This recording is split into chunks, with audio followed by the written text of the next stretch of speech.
قلبي نور محمد صلى الله لا إله إلا الله سبحان الله والحمد لله لا إله إلا الله لا إله إلا الله لا إله سبحان الله والحمد لله لا إله إلا الله لا إله إلا الله حسبي ربي جل الله ما في قلبي نور محمد صلى الله لا إله إلا الله سبحان الله والحمد لله لا إله لا إله إلا الله لا إله إلا الله سبحان الله والحمد لله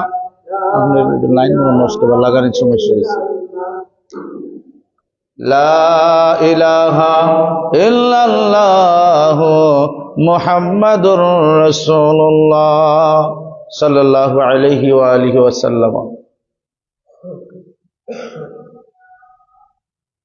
আলহামদুলিল্লাহ ওয়াসসালাতু ওয়াসসালামু আলা মাহবুবিল কারীম ওয়া মাশাকিহিল আযীম। সম্মানিত মুসলিয়ানে কেরাম, পর্দার অন্তরালে মা ও বোনেরা, আসসালামু আলাইকুম ওয়া রাহমাতুল্লাহি ওয়া বারাকাতুহু। আল্লাহ সুবহানাহু ওয়া তাআলার অসংখ্য গণিত শুকরিয়া আদায় করছি যে রাব্বে কারীম দয়াময় আল্লাহ সুবহানাহু ওয়া তাআলা আমাদেরকে আল্লাহ তাআলার ঘর মসজিদে আসার এবং বসার তৌফিক দান করেছেন। এজন্য বারে ইলাহির দরবারে আমরা উচ্চ কণ্ঠে বলি আলহামদুলিল্লাহ।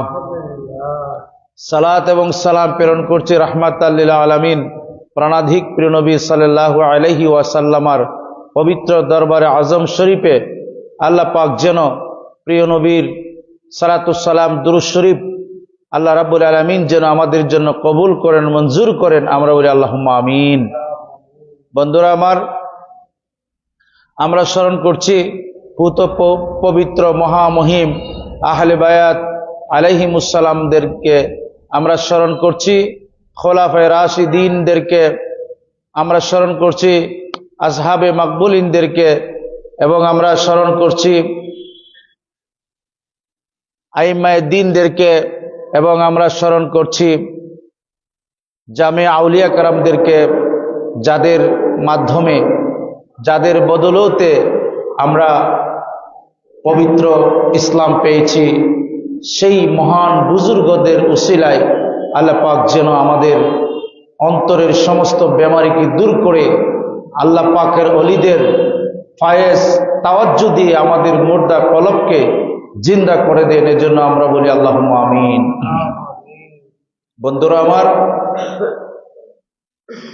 পবিত্র জুমাবার মুসলমানদের জন্য আনন্দের দিন, গুনাহ মাফের দিন, আল্লাহ পাকের বেশি বেশি রহমত বরকত নাজিলের দিন।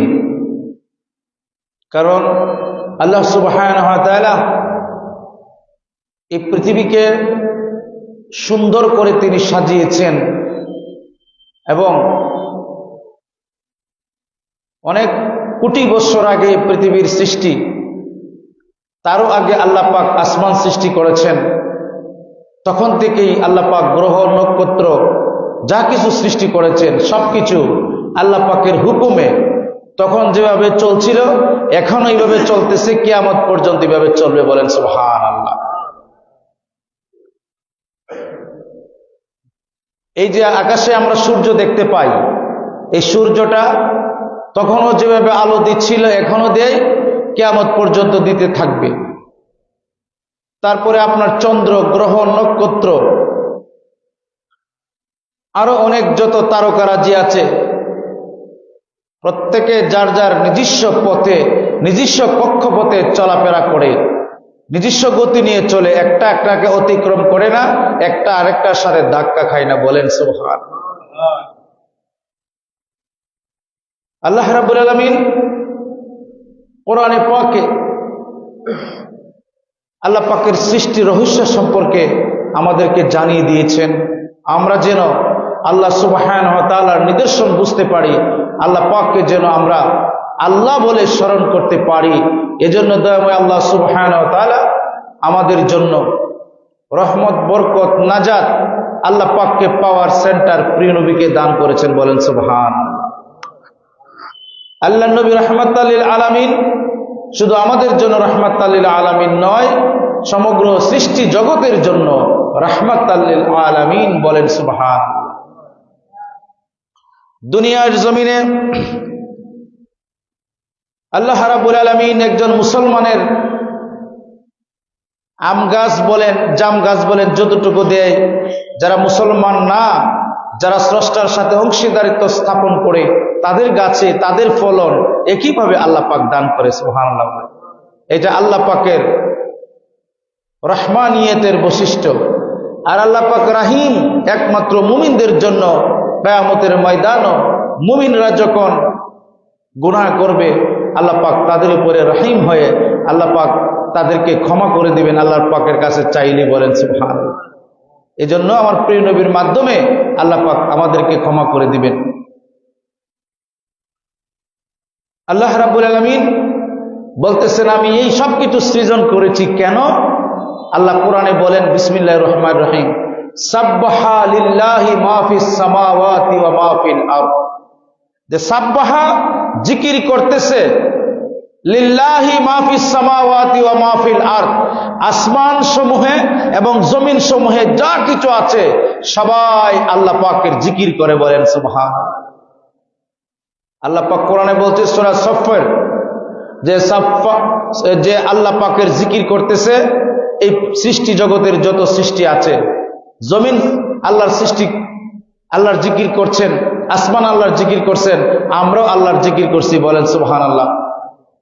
এই আয়াতের তাফসীরের মধ্যে ব্যাখ্যা করতেছেন যে এমন কত জিকির করবেন আপনার গুনাহ কাটতে থাকবে, আবার যখন জিকির করবেন গুনাহ কাটতে থাকবে। আর শুধু তাই নয়, মুমিন বান্দা যখন একবার উযু করবে তার 10টা গুনাহ মাফ হয়ে যায়। আবার যদি কেউ উযু না থাকলে আবার উযু করে, আরো তার 10টা গুনাহ মাফ হয়ে যায়। এভাবে যখন সারাদিন সে উযু অবস্থায় থাকে, আল্লাহ রাব্বুল আলামিন প্রিয় রাহমাতুল্লাহ সাল্লাল্লাহু আলাইহি ওয়াসাল্লাম ইরশাদ করেছেন, আমার ওই বান্দাটা ওই শিশুর ন্যায় হয়ে যায় যে সদ্য মার গর্ভ থেকে প্রসব করেছে, তার যেমনি ভাবে গুনাহ নাই। আমার বান্দা উযুর মাধ্যমে, উযুর হালতে যখন পবিত্রতা অর্জন করে, আমি আমার বান্দাকে এই রকম স্থানে, এই রকম ভাবে আমার বান্দাকে আমি গুনাহ মাফ করে শিশুর ন্যায় করে দিই। বলেন সুবহানাল্লাহ। তো আমরা যদি উযু কেন, আরো কিছু হইলে আমরা উযু করতে রাজি না, শুধু নামাজের জন্য করি না। সবসময় যারা উযু অবস্থায় থাকে, পবিত্র অবস্থায়, আল্লাহ পাক বলছে তারা মায়ের যে দুধের শিশু আছে তার মতো পবিত্র থাকে, যারা সবসময় উযু অবস্থায় থাকে। বলেন সুবহানাল্লাহ। আমরা উযু অবস্থায় থাকবো, মুমিনের উযুর পাওয়ার আছে। বুঝতে পারছেন? একবার উযু করলে 10টা গুনাহ মাফ হয়, পবিত্র হয়ে যায় মানুষটা। আবার যখন আপনি জিকির করবেন, আল্লাহর জিকিরে ডুবে যাবেন, নবীর মুহাব্বতে যখন আপনি ডুবে যাবেন, আল্লাহ কয় আমি তোরে নূর করে দিলাম, আমি তোর ওয়াজআলনা বাইনা নুরানি ইয়াদাই নূরান ওয়া খালফি নূরান, তোর চোখে, তোর মুখে, তোর কলবে, সব জায়গায় আমি নূর দান করে দেব। সুবহানাল্লাহ। এটা কে বলছে? আল্লাহ আমাদের কি দিব? নূর করবে। তো প্রিয় নবী বলছেন ওয়াজআলনি নূরা, প্রিয় নবী তো এমনি নূর, এটার মাধ্যমে আমাদেরকে শিক্ষা দিয়েছেন এই দোয়া যদি কোনো মুমিন করে তাহলে আল্লাহ পাক তাকে নূর করে দেয়, আলোকিত করে দেয়। সে যখন চোখ বন্ধ করে সারা পৃথিবী নিমিষে ভ্রমণ করতে পারে। বলেন সুবহানাল্লাহ। আমরা পারিনি, চোখ মুজলে দেখি খালি শয়তানি। আর আল্লাহর ওলিগণ চোখ মুজলে আল্লাহর কুদরত দেখতেন, আল্লাহর নূর, রহমত, মহব্বত দেখতেন। কেন? আমরা দুনিয়ার লোভে, দুনিয়ার মুহে পড়ে আমরা সব ভুলে গেছি। আল্লাহ পাক বলছেন যে ইয়া আইয়ুহাল্লাযীনা আমানু লিমা তাকুলু মা লা তাফআলুন, হে ইমানদারগণ, তোমরা এমন কাজ করবে না, এমন কথা বলবে না যেটা তোমরা করো না। দেখছেন নি কোরআনে পাক আল্লাহ পাক ইমানদারদেরকে ডেকে ডেকে বলছেন যে হে ইমানদারগণ, তোমরা এমন কথা বলবে না, এমন কাজ করবে না যেটা তোমরা নিজেরা করো না। লিমা তাকুলুনা মা তাফআলুন, তোমরা এমন কথা বলবে না, এমন কাজ করবে না যেটা তোমরা করো না। যদি করো কাবুরা মাকতান ইনদাল্লাহ, আল্লাহ বলছেন মুমিন বান্দারা যে কাজ করে না, যে কথা মানে নিজেরা শুনে না, অন্যদেরকে বলে, নিজেরা করে না, আল্লাহ পাক বলতেছেন যে কি, যে নিশ্চয়ই কাবুরা মাকতান ইনদাল্লাহ, ওই শব্দটা, ওই কাজটা, ওই কথাটা আমার কাছে অপছন্দনীয়, গর্হিত কাজ, এটা আমি পছন্দ করি না। কে বলছেন? আল্লাহ পাক বলছেন যে তোমরা এটা করবে না, কারণ এটা আমার কাছে গর্হিত কাজ। আন তাকুলু মা লা তাফআলুন, যা তোমরা বলো করো না, এটা আল্লাহর কাছে কি গর্হিত কাজ, আল্লাহ এটা পছন্দ করে না। এবার আমরা মুমিন মানুষ যারা আছি মিলায়ে দেখি তো আমরা এই কথাটা মানি কি না? মানি না তো। আমরা মানতে নারাজ। আমরা দুনিয়ার মুহে পড়ে মহাচন্নিত হয়ে গেছি। আপনি আমার হাবিব, আল্লাহর হাবিব রাহমাতাল লিল আলামিন সাল্লাল্লাহু আলাইহি ওয়া আলিহি ওয়াসাল্লাম, তিনি ইরশাদ করেছেন বুখারী শরীফের মাঝে, খুব খেয়াল করে ভালো করে কথাটা শুনবেন, যে আমার উম্মতেরা তোমরা শুনো, তোমরা সব সময় নেক আমল করবে, ভালো কাজ করবে। সাহাবারা জিজ্ঞেস করলেন, ইয়া রাসূলুল্লাহ, ভালো কাজ কোনটারে কয়? বলতে পারবেন ভালো কাজ কোনটা? আল্লাহ রাসূল সাল্লাল্লাহু আলাইহি ওয়াসাল্লাম বলছেন যে যখন যে কাজটা করার পরে মনে শান্তি পাও, মনে খুশি লাগে, আল্লাহ আল্লাহ রাসূলের কথা মনে হয়, বরকতি বরকতি লাগে, এটাই ভালো কাজ। আর যে কাজটা করার পরে অন্তরে শান্তি লাগে না, অশান্তি লাগে, আমি এটা কি করলাম, আমার কি করা ঠিক হয়েছে, ইস আমি কেন এটা করলাম, যখন তোমার মাঝে একটা অনুশোচনা আসবে, এটাই হচ্ছে মন্দ কাজ। তাহলে রাসূল বলছেন মন্দ কাজ থেকে বিরত থাকো। সাহাবা কেরামের জবাবে প্রিয় নবী বলছেন মন্দ কাজ হলো এটাই যেটা তোমার মনে সায় দেনা করতে। কথা বুঝতে পারছেন? কিন্তু আমরা তো এটি করি। অনেক সময় মনে এটা বলে না, পাগল মনকে বুঝায় রাখতে পারি না, পাগল মন শুধু এটা বলে। হ্যাঁ, হযরতে উকবা ইবনে আমির রাদিয়াল্লাহু তাআলা আনহু থেকে হাদিস বর্ণিত বুখারী শরীফ, প্রিয় নবী রাহমাতুল্লাহি আলাইহি ওয়াসাল্লাম ইরশাদ করেছেন যে ও আমার সাহাবা کرام, তোমরা শোনো, ওয়া ইন্নী ফারাতুন আলাইকুম, নিশ্চয় আমি তোমাদের অগ্রবর্তী, আমি জানি কি হবে পৃথিবীতে এবং কি হয়েছে, কি হতে থাকবে, কারণ আল্লাহ পাক আমাকে যা হয়েছে এবং যা হবে প্রত্যেক কিছুর জ্ঞান দান করেছে। বলেন সুবহানাল্লাহ। তিনি বলছেন যে শোনো, ইন্নী ওয়াল্লাহি, আল্লাহর কসম করে প্রিয় নবী বললেন, আমি আল্লাহর কসম করে বলছি, ইন্নী, নিশ্চয়ই আমি আল্লাহর কসম করলাম, ওয়াল্লাহি লা আনজুরু ইলা হাউজিল আনা, যে আমি যে মদিনা শরীফ বসে আছি মসজিদে নববীর মাঝে, আল্লাহর কসম করে বলছি আমি এই জায়গার থেকে হাউজে কাউসার পর্যন্ত দেখতেছি। বলেন না সুবহানাল্লাহ। বুখারী শরীফের হাদিস, এগুলি তারা বয়ান করে না। বুখারী শরীফের হাদিস, যে প্রিয় বলছেন আমি যে জায়গায় বসে আছি ওখান থেকে হাউজে কাউসার দেখছি। কি দেখতেছে? তো প্রিয় নবীর চোখ মোবারক হাউজে কাউসার দেখতেছে, আপনি আমি দেখছিনি কোনোদিন না, আর দেখমু? আমরা বাপদাদা কেউ দেখছে? আর দেখতেও না।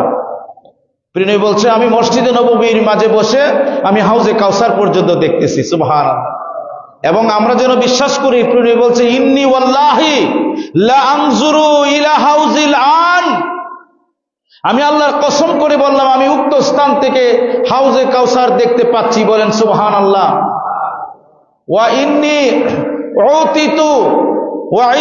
উতিতু, নিশ্চয়ই আমাকে দান করা হয়েছে মাফাতিহা খাজাইনিল আরদ, জমিনের যত সম্পদ আছে, আসমানের যত সম্পদ আছে, সমস্ত সম্পদের চাবিকাঠি আল্লাহ রাসূল বলছেন আমাকে দান করা হয়েছে, দেওয়া হয়েছে। বলেন সুবহানাল্লাহ। আও মাফাতিহাল আরদ, এই কথা যখন সাহাবা কেরামের কাছে আল্লাহ নবী রাহমাতুল লিল আলামিন বয়ান করছিলেন, সাহাবা کرام খুশিতে গদগদ হয়ে গেলেন। সাহাবা کرام বললেন, ইয়া রাসূলুল্লাহ, ইয়া হাবিবাল্লাহ, আমরা খুশি। আল্লাহর হাবিব রাহমাতাল লিল আলামিন ইরশাদ করেন, সাহাবারে, আল্লাহ রাব্বুল আলামিন আমাকে সম্পদ দান করে আর আমি ওই সম্পদ বন্টন করে দেই। আল্লাহ রাসূলকে জিজ্ঞাসা করা হলো, ইয়া রাসূলুল্লাহ, কে বেশি সম্পদ পায়? আল্লাহ নবী রাহমাতাল লিল আলামিন ইরশাদ করেন, ও আমার সাহাবারা শোনো, দুনিয়ার জমিনের মধ্যে দুই শ্রেণীর জ্ঞানী মানুষ আছে। কয় শ্রেণীর? আমার সাহাবারা, দুনিয়ার জমিনের মাঝে দুই শ্রেণীর জ্ঞানী মানুষ আছে। এক শ্রেণীর মানুষ হলো যার জ্ঞান দ্বারা অন্য মানুষ উপকৃত হয়, যার জ্ঞান দ্বারা অন্য মানুষের ভালো হয়, যার জ্ঞান দ্বারা অন্য মানুষেরা জীবন পায়, আল্লাহ এবং রাসূলের সন্ধান পায়, যার জ্ঞানের মাধ্যমে মানুষ নিরাপত্তা খুঁজে পায়। ওই সমস্ত ব্যক্তিদেরকে আমি রাসূলুল্লাহ সাল্লাল্লাহু আলাইহি ওয়াসাল্লাম আমার পক্ষ থেকে, আল্লাহর পক্ষ থেকে অভিবাদন জানাইলাম। এবং তাদেরকে আল্লাহ পাক এমন রিজিক দান করে যে রিজিক তারা নিজেরাও জানে না কিভাবে তাদের জন্য রিজিক আসে। বলেন সুবহানাল্লাহ। ইয়া রাসূলুল্লাহ, ওগো আল্লাহর রাসূল, আল্লাহর হাবিব, প্রিয় নবী রাহমাতাল লিল আলামিন, ওই সমস্ত লোক কারা? আল্লাহ রাসূল বলতেছেন, ও সাহাবীরা, ওই সমস্ত লোক হচ্ছে তারা যারা জ্ঞান অর্জন করে, ইলম অর্জন করে এবং আল্লাহকে পাওয়ার জন্য, রাসূলকে পাওয়ার জন্য জ্ঞান অর্জন করে এবং যে জ্ঞানটা মানুষের উপকৃত হয় এবং এই জ্ঞানটা বিতরণ করে সমাজের মাঝে আলোকিত হয়, এরা হচ্ছে আলিমে রহমান। ওই সমস্ত ব্যক্তিরা হচ্ছে রহমতের আলেম, রহমানের আলেম। ওই সমস্ত ব্যক্তিদের জন্য আল্লাহ পাক স্পেশাল রিজিকের ব্যবস্থা করে, আর ওই ব্যক্তিদের জন্য আমি প্রিয় নবীর পক্ষ থেকে স্পেশাল রহমত। ইয়া রাসূলুল্লাহ, আর দুই কিসিমের ব্যক্তি কারা? আল্লাহ নবী ইরশাদ করেন, দুই কিসিমের ব্যক্তি তারা যাদের ইলম আছে, জ্ঞান আছে, যারা পণ্ডিত, মহাপণ্ডিত হয়ে যায়, কিন্তু তাদের জ্ঞান দ্বারা আরেকজন উপকৃত হয় না, সমাজ উপকৃত হয় না, ফিতনা, হিংসা, বিদ্বেষ ছড়ায়। ইয়া রাসূলুল্লাহ, ইয়া হাবিবাল্লাহ, এটা কেমনে? প্রিয় নবী বলেন, এমন আলেম যে আলেমে ইলম অর্জন করলো অথচ প্রচার করলো না, প্রসার করলো না, মানুষকে দান করলো না। আচ্ছা বলেন তো, বর্তমানে যারা অধিকাংশ আলেম বিনা পয়সা ইসলাম প্রচার করে কি করে? কি বর্তমান অধিকাংশ আলেমরা জাহেল। বলে কেমনে? আল্লাহ রাসূল সাল্লাল্লাহু আলাইহি ওয়াসাল্লাম ইরশাদ করেছেন, ওই সমস্ত আলেম যারা দুনিয়ার লোভে, দুনিয়া পাওয়ার জন্য, দুনিয়ার টাকা পয়সার জন্য জ্ঞান অর্জন করলো এবং জ্ঞান প্রচার করলো, তারা জাহান্নামী, তারা জালেম আলেম। কারণ আল্লাহর দিন প্রচারের জন্য যারা বিনিময় নেয়, এদের দোয়া, এদের ওয়াজ, এদের আলোচনা আল্লাহ পাক কবুল করবেন না। শক্ত কথা না? আমি দলিল দিয়ে কথা বলছি যে আপনি কোরআনের কথা বলবেন, আপনি হাদিস শরীফের, প্রিয় নবীর প্রেমের কথা বলবেন, সমস্ত মিথ্যা, খারাপ এবং কুআকিদা থেকে মানুষকে সোজা পথে আপনি ইহদিনাস সিরাতাল মুস্তাকিমের পথে নিবেন। আল্লাহ পাক আপনাকে জ্ঞান দান করেছে, আল্লাহ পাক আপনার জন্য দায়িত্ব দিয়েছেন।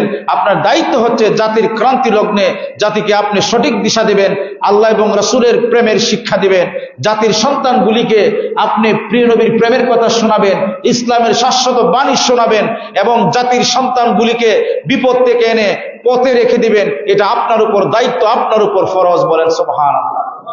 আর এই মৌলবীটি কি করে? আমাকে 1 লাখ 2 লাখ টাকা না দিলে আমি ওয়াজই যাব না, করে কিনা বলেন?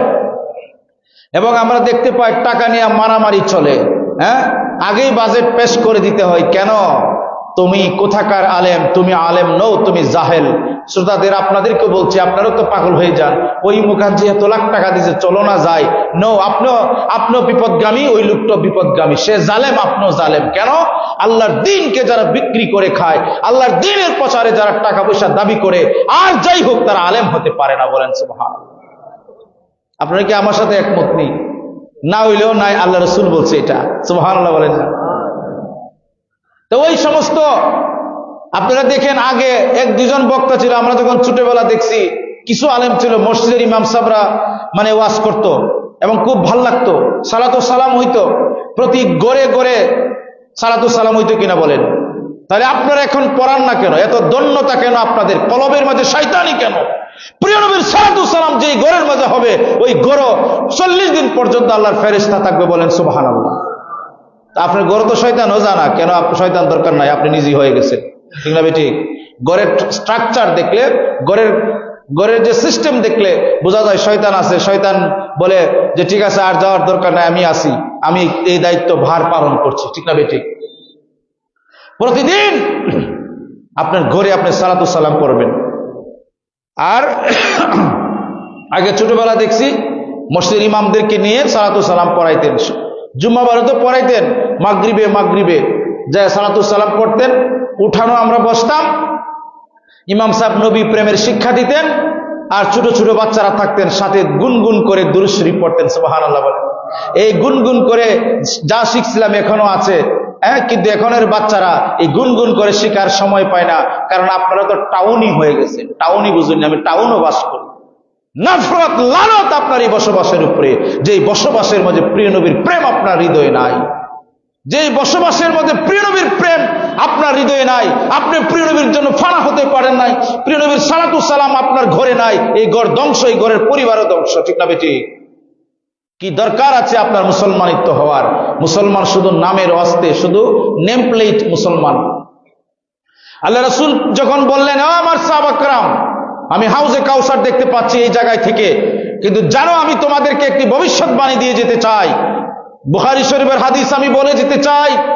আল্লাহ রাসূল সাল্লাল্লাহু আলাইহি ওয়াসাল্লাম বলছে, ইন্নী ওয়াল্লাহি মা আখাফু আলাইকুম আন তুশরিকু বাদি।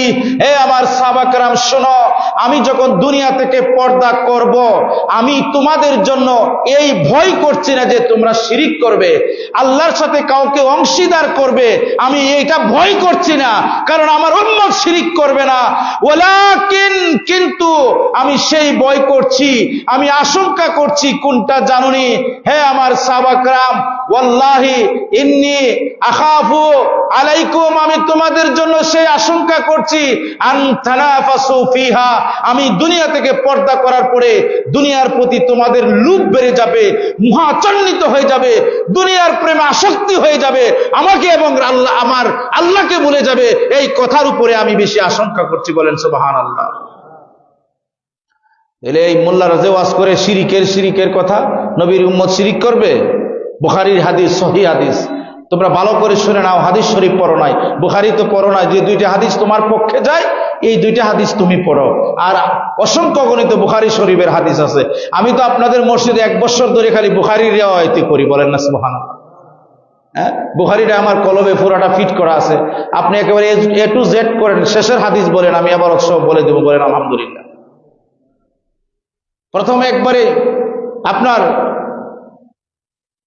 প্রথম থেকে শুরু করে একেবারে নিয়তের হাদিস থেকে শুরু করে আবার যে হাদিস শরীফটা সুবহানাল্লাহ পর্যন্ত আল্লাহ বলছেন, এই হাদিস পর্যন্ত আমার জানা আছে।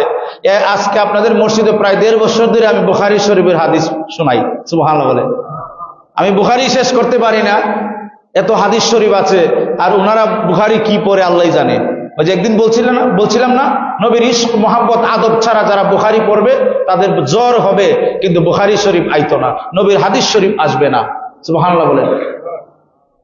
তাহলে প্রিয় নবী কোন জিনিসটা ভয় পায় আপনারা বুঝতে পারলেন?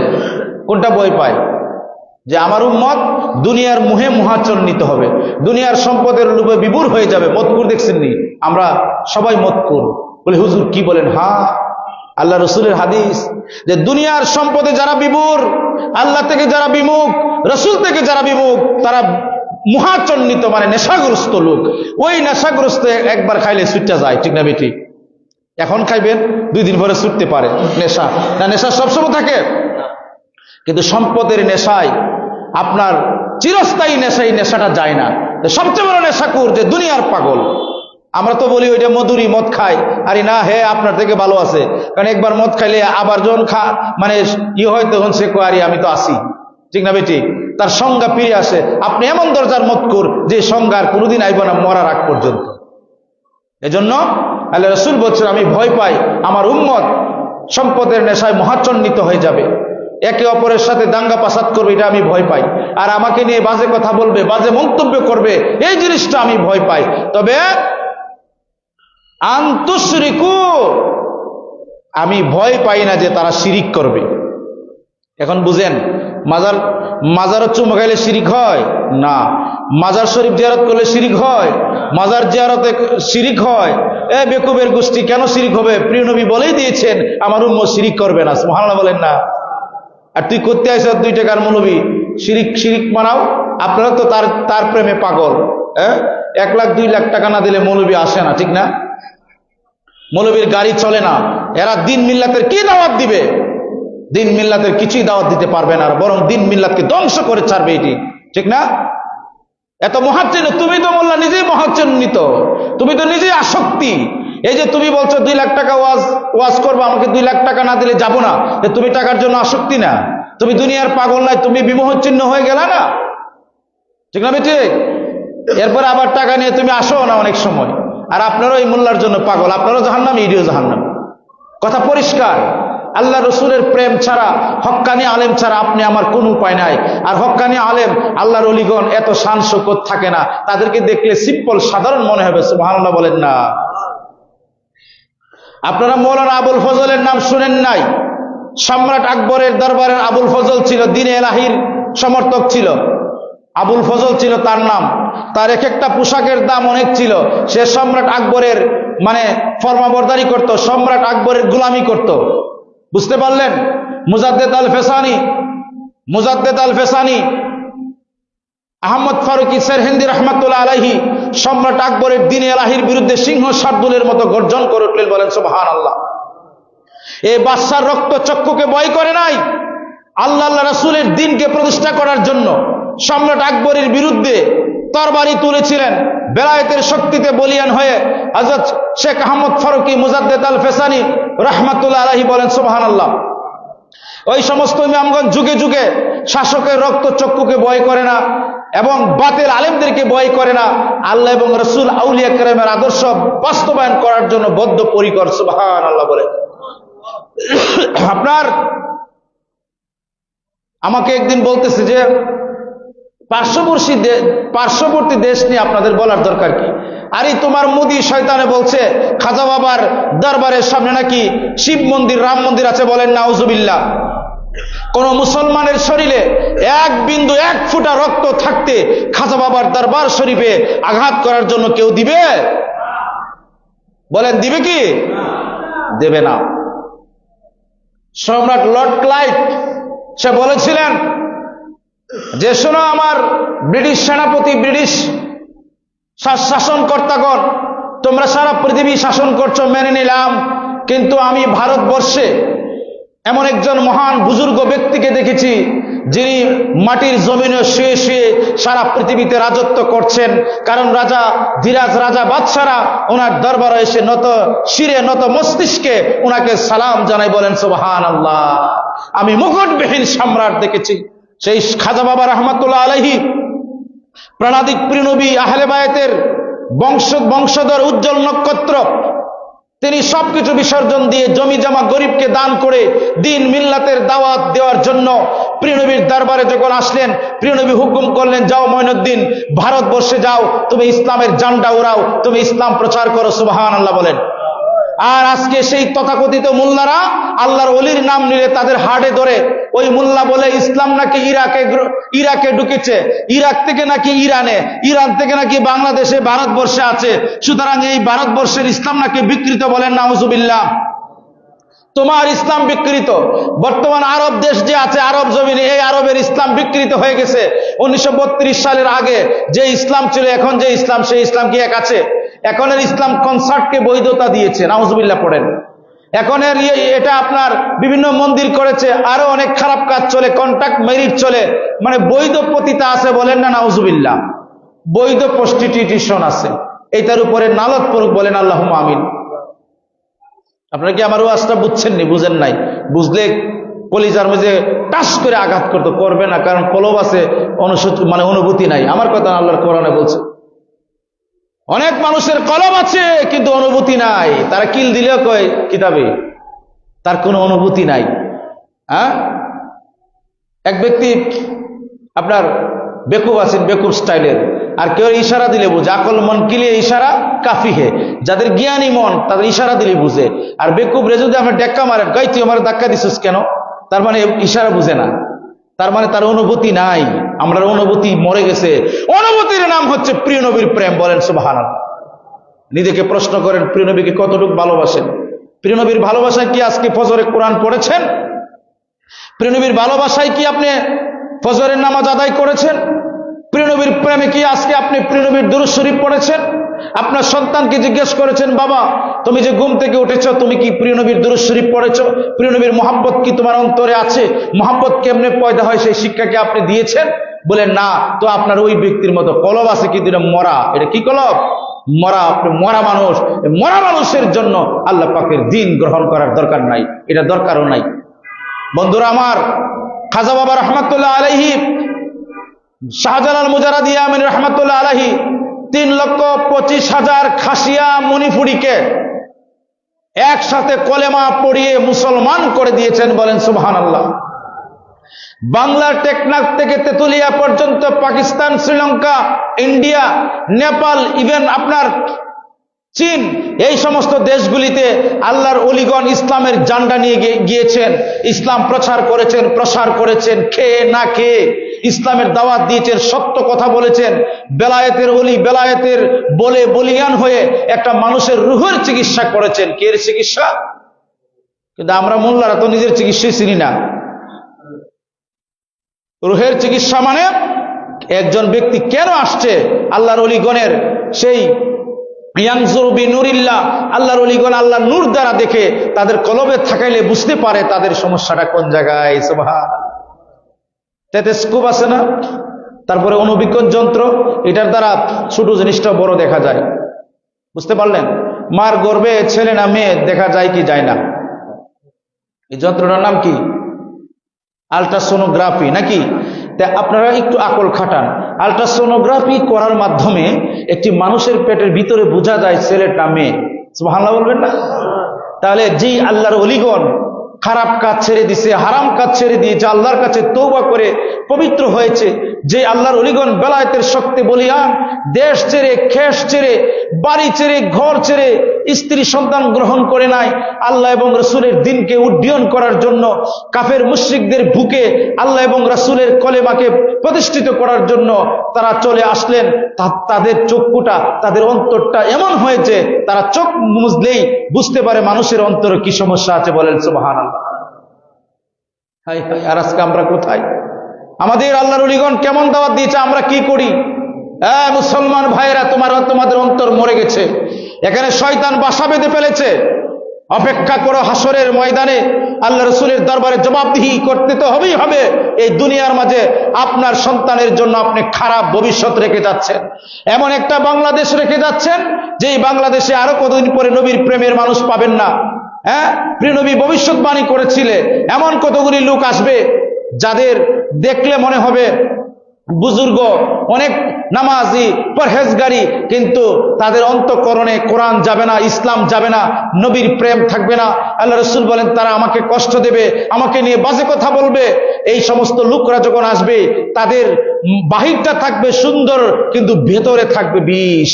আল্লাহ পাক যেন ওই সমস্ত ব্যক্তিদের থেকে আমাদের হেফাজত করে, বলে আল্লাহুম্মা আমিন। আল্লাহুম্মা সাল্লি সাইয়্যিদিনা মাওলানা ওয়া আলা আলি সাইয়্যিদিনা মাওলানা। ওগো আমার প্রাণের নবী, সালাতু সালাম লক্ষ কোটি আপনার প্রেমে জীবন গড়ি, আপনার প্রেমে বাঁচি মরে। আল্লাহুম্মা সাল্লি সাইয়্যিদিনা মাওলানা মুহাম্মদ ওয়া আলা আলি মাওলানা وسلم আমার বন্ধুরা, বুখারী শরীফের আরেকটি হাদিস আপনাদেরকে শোনাই যায়। হযরতে আদি রাদিয়াল্লাহু তাআলা আনহু, ওনাকে একবার ওনার গোত্রের লোকেরা ওনাকে ধরে ফেললো, ধরে বলল, তুমি যে ইসলাম কবুল করেছো, তুমি ইসলাম ছেড়ে দাও, তোমাকে আমরা ছেড়ে দেব। বলেন না, আমি যে মজা পেয়েছি, কলেমা শাহাদাত পড়েছি, আমি সেই মজা থেকে ফিরবো না, আমি ইসলাম কখনো ছাড়বো না। তখন ওনাকে কি করলেন, আপনার রশি দিয়ে বেঁধে উপরে তুললেন, তুলে ওনাকে বেত্রাঘাত করতেছে, ওনাকে মারতেছে, চাবুক পেটা করতেছে। হ্যাঁ, আপনার ওনার পাটা উপরে, মাথাটা নিচে। একবার চিন্তা করুন, ইসলাম কবুল করার কারণে করুণ শাস্তি ওনাকে দেওয়া হচ্ছে। 3 দিন পর্যন্ত নির্যাতন করতেছে। পরের দিন বলতেছে, হ্যাঁ আদি, তোমাকে বলি, তোমার জায়গায় যদি তুমি যেই নবীর উপরে ঈমান এনেছো, সেই নবীকে যদি আনা হয় আর তোমাকে যদি ছেড়ে দেওয়া হয়, তুমি নিরাপদে বাড়ি চলে যাও, তুমি কি মনে করো? তিনি সম্বিত ফিরে পেলেন। তিনি চিৎকার করে বলতেছেন, আমার কওমের লোকেরা শোনো, এ কাফেরেরা শুনে রাখো, আমার পরিবর্তে যদি প্রিয় নবী রাহমাতাল লিল আলামিনের একখানা চুল মোবারককে কষ্ট দেওয়া হয়, আমি আদি বরদাস্ত করব না। বলেন সুবহানাল্লাহ। এবার নিজের কলিজারে জিজ্ঞেস করেন, আপনি কুদ্দুর প্রেমিক নাকি শয়তান প্রেমিক? হ্যাঁ, মজনু লাইলি মজনুর একটা কাহিনী ছোটবেলা পড়ছিলাম। কাহিনীটা হলো এইভাবে যে, আপনার জঙ্গলের মাঝে মজনু খালি ইয়া লাইলি জপ্ত। কি জপ্ত? ইয়া লাইলি জপ্ত। তো আপনার লাইলির মোহব্বত আসছে। লাইলি কি করলো, যে আমার জন্য মজনু এত পাগল, কিন্তু তার নাম মজনু ছিল না, তার নাম ছিল শাহজাদা কায়েস। যাকে অনেক বড় লম্বা ঘটনা। তো তিনি খাবার পাঠালেন, আহারি মজনু আমার নাম জপতেছে, আর এদিকে একটা ভণ্ড মজনু সাজছে। সে শুনতে পেল আপনার লাইলির দাসী প্রতিদিন খাবার দিবে। তো সে মজনু যে জায়গায় বসে মজনু লাইলি বলতেছে, তার আগে বসে সে মজনুর মতো কাটিং করে ইয়া লাইলি জপতেছে। আর প্রতিদিন সেই খাবারটা ওই নকল মজনু খাইতেছে। তো লাইলি চিন্তা করলো যে দাসী আমার মজনু কি কিছু বলে? কিছু বলে না, খালি খায় আর দিনে দিনে মোটা হচ্ছে। পরে বলল, লাইলি বলল, তাহলে একটু টেস্ট করতে হয়, আমার মজনু হইলে এইভাবে খাইতো, এমন তো হতে পারে না। তখন একটি চাকু এবং প্লেট দিয়ে বলল যে, তুমি বলবে যে মজনু, তোমার লাইলির অসুস্থ, যদি তোমার কলিজাটা কেটে, মানে তোমার রক্ত যদি কেটে দাও, এই রক্ত দিয়ে গোসল করলে লাইলি ভালো হয়ে যাবে। যখন তাকে এই কথা বলল, সে একটা ধুর বেড়ে বলল যে, হেই লাইলির দাসী, আমি আসলে আসল মজনু না, আমি নকল মজনু, আমি খাওয়ার জন্য মজনু সাচ্ছি। ওই যে সামনে জঙ্গলের মাঝে যে লাইলি জপতেছে, জীর্ণ শীর্ণ চেহারা হয়ে গেছে, ওই তার কাছে গিয়ে যাও। যখন তার কাছে চাকু এবং প্লেট নিয়ে গেল, বলতে হয় না, সে থাবা মেরে ধরছে যে আমার লাইলি বুঝি রক্ত চেয়েছে, রক্ত নয়, আমার লাইলির জন্য আমি কলিজা কেটে আমি আমার কলিজাটা দিয়ে দিব। বলেন সুবহান। হ্যাঁ, ইমাম জালালউদ্দিন রুমি রহমাতুল্লাহ আলাইহি এই সমস্ত ঘটনা লিখছে। মুসনবী শরীফের যিনি ব্যাখ্যাকার আল্লামা ইমাম জালালউদ্দিন রুমি, সুবহানাল্লাহ বলেন, এত বড় দরজার আলেম, উনি এটাই বুঝাতে চেয়েছেন উপমা দিয়ে যে নকল প্রেমিক আছে, নকল মোল্লা আছে, নকল আশিকে রাসূল আছে, এবং নকল ইমানদার আছে, সাজনেওয়ালা ইমানদার আছে। এদের ইমানের কোনো মূল্য নাই, ওই নকল মজনু যেভাবে এভাবে। কথা বুঝতে পেরেছেন? আমরা কি নকল হব না আসল হব? আমরা খাঁটি হতে হবে, নবীর প্রেমে শতভাগ উৎসর্গিত থাকতে হবে। একটু যদি বলেন, আমি সংসদে যাব, আমি নির্বাচন করতেছি, ভাইরা আমার, আমাকে ভোট দেবেন, কিন্তু আমি যেই দলের প্রতিনিধিত্ব করি, এই দলের ম্যানিফেস্টোর মাঝে লেখা আছে ধর্মনিরপেক্ষতা। একটা কথার কথা বললাম, মাসালতুকা মাসালা। আচ্ছা, আপনি মসজিদে আল্লাহু আকবার বললেন, সূরা ফাতিহা পড়লেন, বাহিরে যায় কি সূরা ফাতিহা নাই? কি বলেন? তো কই আপনি যদি ভিন্ন দল করেন প্রিয় নবীর পথ ছেড়ে, বলে প্রিয় নবীর দল তো পায় না, করবেন না, বসে থাকেন গরো। আল্লাহ রসুলের হাদিস আছে, মসজিদের একটা ইমামের কাছে বায়াত হয়ে গাছের গুড়া কামরায় থাকবেন, তো বাতিলের সাথে মাথা নত করা যাবে না। আপনি করতে পারবেন না, করলে আপনি ইমানদার থাকবেন না। এখন অনেকে কয় মন্দের ভালো। আচ্ছা, টয়লেট পায়খানা কি ভালো আর খারাপ আছে নাকি? কি বলেন? মন্দের আবার ভালো কি খারাপ? তো খারাপ হই। হ্যাঁ, একটা একটা হচ্ছে মনে করেন একটু জালেম, আর আপনারা বুঝাতে চান একটা বেশি জালেম। তো জালেমই, ঠিক না ঠিক? শাহাদাতে কারবালার আমানতের ইসলাম প্রতিষ্ঠা করতে হবে মিয়া ভাই সাহেব। আপনার পকেটের না, ব্যক্তিগত না, ইমুক দল তিমুক দল না। আমার দলের নেতা ফজরের নামাজ পড়ে নাই, আমার দলের নেতার কলিজার মধ্যে প্রিয় নবীর আমানতদারি নাই, আমার দলের নেতা আল্লাহর ওলিদের পক্ষে না বিপক্ষে, ওই নেতার পিছনে গেলে আপনি জাহান্নামী। কারণ কোরআনে নেতার ব্যাপারে সাবধান করা হয়েছে। আল্লাহ রাসূল বলছে আমি প্রতি শতাব্দীতে নেতা পাঠাই। সুবহানাল্লাহ বলেন। কেমন নেতা পাঠাই? যেমন দিন ইসলামের মধ্যে কেউ বলবে আল্লাহর ওলির মাজার জিয়ারত নাজায়েজ, ওই সমস্ত লিডার এসে বলবে না এটা জায়েজ, দলিল দিয়ে সাবিত করবে। অনেকে বলেছিল যে ইসলামের মাঝে খেলাফত ইনসানিয়ত নাই, চলবে না, রাজতন্ত্র চলবে। ওই ইমামরা এসে বলছে রাজতন্ত্র মানি না, রাজতন্ত্র কাটাব, ওনারা খেলাফত ইনসানিয়ত প্রতিষ্ঠা করেছে বা এটার কথা বলেছে, এটা হচ্ছে ইমাম, এটা হচ্ছে নেতা। আর আপনার নেতা কি করে, কোন কোন সংস্কার করেছে বলেন? ইসলামে একমাত্র সংস্কারক নেতা ছাড়া আর কাউকে নেতা মানা যাবে না, ইমাম মানা যাবে না। তো আপনার নেতা কি করছে যার পিছনে ঘুরেন দুনিয়ার লোভে মত্ত? নেতার 5 বছর 10 বছর পরে নেতার বাক্সটা খুললে দেখা যায় কিচ্ছু নাই। হ্যাঁ, বাকিটা আপনারা বুঝে নেন। যখন ধরা পড়ে নেতা, ধরা পড়ার আগে তো নেতা ফেরেশতা থাকে, ঠিক না বেঠিক? আমি কোন দলের কথা বলছি না, মানুষ আমাদের চরিত্রটা বলছি। আমরা যে কোনো দল করি না কেন, দেখা যায় অনেক বড় নেতা হলে পরবর্তীতে যখন ধরা পড়ে দেখা যায় নেতার হাজার হাজার কোটি টাকা আছে। যার পিছনে ঘুরলেন আপনি তো জাহান্নামী, হও জাহান্নামী। সুতরাং আসুন আমরা শাহাদাতে কারবালার আমানতের পিছনে ঘুরবো। শাহাদাতে আমানতের কারবালাকে প্রতিষ্ঠা করার জন্য, আহলে বায়তের প্রেম ভালোবাসা, আল্লাহর ওলিগণের প্রেম ভালোবাসা প্রতিষ্ঠা করার জন্য আমরা এক থাকবো। বলেন সুবহানাল্লাহ। এখন আপনারা এটা পারবেন না, কঠিন কাজ। যে আপনি তো বলতেছেন কারে আমরা সহজ মনে করবো, এমুক দল আছে তুমুক দল আছে, হে কয় আমি সঠিক, হে কয় আমি সঠিক, আমরা যাব কোথায়? এরকম প্রশ্ন আছে না? আমি বলবো এটা, আপনি বাজারে গেলে কোন মাছটা ভালো এটা চিনেন, চিনেন কি চিনেন না? চিনেন। এরপরে ভালো খাবারও চিনেন, ভালো গড় চিনেন। বিয়া করতে গেলে কোন বউটা মানে কারে বিয়া করবেন, সুন্দরী না ও সুন্দরীটা তো চিনেন, ঠিক না? তো দুনিয়ার সবটা চিনেন, কিন্তু হক আপনি বিচার করার জন্য আপনি এই প্রশ্ন করে বসলেন। এই প্রশ্ন আল্লাহর দরবারে গ্রান্টেড হবে না। এই প্রশ্নের কারণে আপনাকে আরো শাস্তি প্রদান করা হবে। তুমি প্রশ্ন করে কেন? তুমি দুনিয়ার সবকিছু বুঝছো, ভালো মন্দ এটা বুঝো না? তুমি স্বার্থপর, তুমি বেঈমান। আল্লাহ পাক এই প্রশ্নকারীকে গ্রহণ করবে না। কিন্তু আমাদের কাছে বলে ফেলে কেন, আমরা তো নিরীহ নিরুপায়, কিছু বলতে পারি না। কিন্তু ইসলামী শরিয়া আইন থাকলে তার 10টা বেত্রাঘাত লাগাইতো। কয়টা? 10টা। ওই যে কাপড় খুললে পিছনে তার 10টা বেত্রাঘাত লাগাইতো। কেন সে এই প্রশ্ন করলো?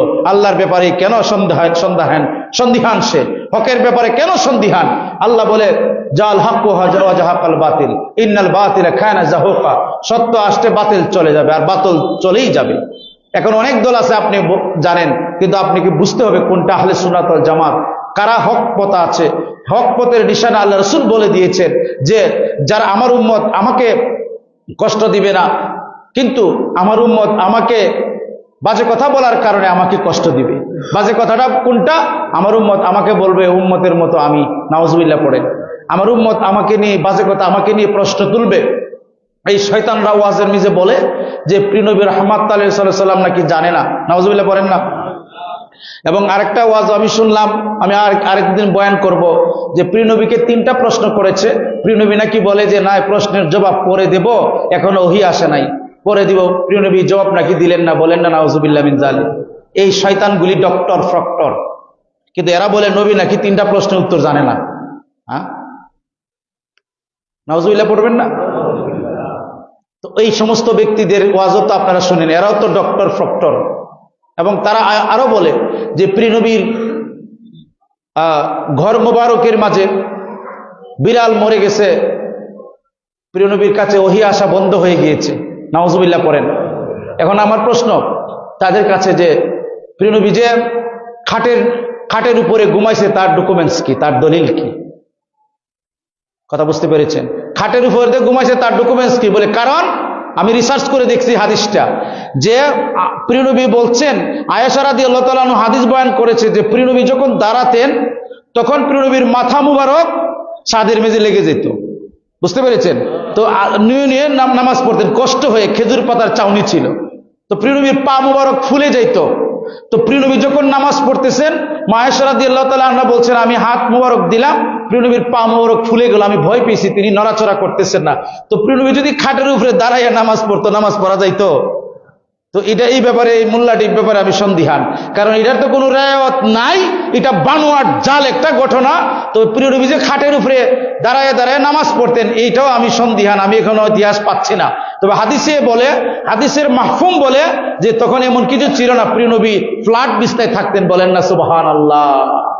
কারণ উমর রাদিয়াল্লাহু তাআলা আনহু ফ্ল্যাট বিছনায় থাকতেন, আবু বকর রাদিয়াল্লাহু তাআলা আনহু ফ্ল্যাট বিছনায় থাকতেন, মা আয়েশা রাদিয়াল্লাহু তাআলা আনহা বলছেন ছোট্ট একটি ঘর ছিল, আমরা একেবারেই মানে থাকতে কষ্ট হইতো, এরকম একটা জায়গা ছিল, দাঁড়াইলে মাথা মোবারক লেগে যেত। তো সেখানে যদি খাট থাকে তো ওখানে দাঁড়ায় নামাজ পড়বো কেমনি? আবার তিনি বলে, আমি যখন শুয়েছিলাম আমি হাত মোবারক নবীর পা মোবারকও দিছি, প্রিয় নবী দাঁড়ায় নামাজ পড়তেছে। তো তিনি খাটে শুইলে, খাট এতটুকু বড় হইলে তাহলে কেমনে নামাজ পড়বো? কথা বুঝছেন নি? তো এই ঘটনাটা বানাইছে নবী জানে না, বলেন নাউজুবিল্লাহ। হ্যাঁ, নবী নাকি প্রশ্ন উত্তর জানে না, বেকুব কোরআনকে অস্বীকার করছে। ওয়া আল্লামাকা মা লাম তাকুন তাআলাম ওয়া কানা ফাদলুল্লাহি আলাইকা আযীমা। আরো অনেক আয়াত শরীফ আছে, আর রহমান আল্লামাল কোরআন, এটা তাফসীরের মাঝে লিখতেছে মা কানা ওয়া মা ইয়াকুনু, দুনিয়ার শুরু থেকে শেষ পর্যন্ত যা কিছু হবে, যা কিছু হচ্ছে আল্লাহ রাসূল পাক সাল্লাল্লাহু আলাইহি ওয়াসাল্লাম জানতেন, বলেন সুবহানাল্লাহ। বুখারী শরীফ কিতাবুল বাদুল ওয়াহির মাঝে আছে, এরা বুখারী পড়ে না, বিশ্বাস করেন, আর যদিও পড়ে দুই তিনটা হাদিস পড়ে, ওইখানে দুইটা এখানে দুইটা। বুখারী শরীফ কিতাবুল বাদুল ওয়াহির মাঝে আছে, প্রিয় নবী বলছে আমারে যা কিছু প্রশ্ন করতে পারো করো, আমি এখানে দাঁড়িয়ে সব প্রশ্নের জবাব দিব। সুবহানাল্লাহ। তো তিনি না জানলে বলছে আমারে প্রশ্ন করো। যাই হোক আমার বন্ধুরা, এই এরা হচ্ছে বাতিল, এদের থেকে সাবধান, আকীদা ঈমানকে রক্ষা করবেন। আল্লাহ পাক যেন আমাদেরকে প্রিয় নবীর প্রেমিক হতে এবং আমাদের সন্তানদেরকে প্রিয় নবীর প্রেমিক বানায়, আহলে বায়াতের প্রেমিক বানায়, আমাদের ঘরে ঘরে যেন সালাতু সালাম আমরা প্রতিষ্ঠা করতে পারি। আল্লাহ পাক যেন সেই তৌফিক দান করেন, বলি আল্লাহুম্মা আমিন। আলহামদুলিল্লাহি রাব্বিল আলামিন, ওয়াসসালাতু ওয়াসসালামু আলা